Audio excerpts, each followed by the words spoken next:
Most people, including leaders, they don't get the respect they deserve because of how poorly they communicate with other people. They just communicate for the sake of passing information. But most influential people, they know that passing information is not enough. It is not about what you say. It is about how you say it. Because human beings are emotional creatures, they have to feel what you are saying.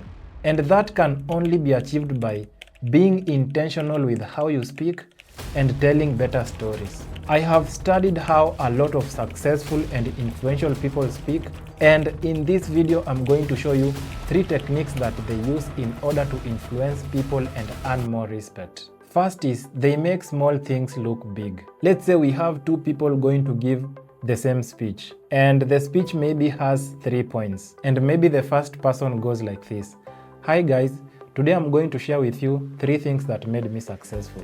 And the second one goes like this: "Hi guys, today I'm going to share with you not 1, not 2, but 3 things that made me successful." Which among the 2 people will command more attention? I believe it is the second person, because even though both of them are giving a speech with 3 points, the second person insisted. Instead of saying, "Today I'm going to give you 3 things that made me successful," he was like, "Today I'm going to give you not 1, not 2, but 3 things that made me successful." It is like an emphasis. Ali emphasized, and even though 3 might sound a smaller number, this person really emphasized to make it look something big. So this is how influential speakers make small things look big. You have to emphasize for people to really lean in and pay attention to what you're saying. The second point is, they use what I call the comparison technique. They compare things. So let us go back to the introduction of this video, how I started. I started by defining 2 categories of people. The first category of people are these people who are not respected, and the second category of people are the influential people who are respected. So I compared the 2. I started by saying something like, most people are not respected because of ABCD, but most influential people are respected because of ABC. You see that comparison? It sounds obvious, but it is very important to make people lean in and pay attention. So you have to compare 2 sides of things.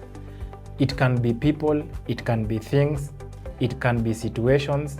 Just make sure you bring it out well for people to understand. Then the final point is, they incorporate stakes in their storytelling. There has to be something to lose. This is something that we see everywhere, including movies. In movies, for example, unaweza watch movie yenye starring ameibiwa mtoto na magaidi, and you see that increases the stake. Hakuna mtu anataka kupoteza mtoto, and people do anything in order to get back their blood. So in this case, unapatanga starring atafanya anything, atatafuta hao magaidi until apate mtoto wake. And you see, this is something that makes people continue watching the movie. Now that is the stake. The fact that mtoto ako on the line, that becomes the stake. And the more the stakes, the more the story becomes compelling, and the more people lean in to listen. So in your stories, just don't give flat stories. Ensure while giving stories you incorporate stakes. For example, there can be a character mwenye they are working really hard because they want to change the situation at home. Maybe they've been growing up in poverty, and this person is really working hard in school or in life for the sake of getting the family out of the poverty line. You see that poverty line, that becomes the stake. Because if this person doesn't work hard, they will continue getting poor, and anajituma sana ndio amanage kuwatoa. So that becomes the stake. It increases the conflict. Yeah, and this is how influential people tell better stories.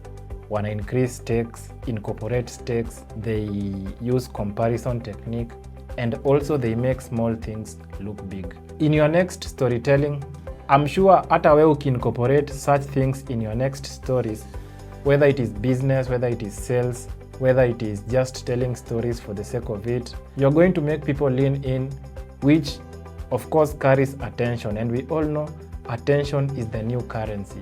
The more attention people have on you, the more money you are able to make.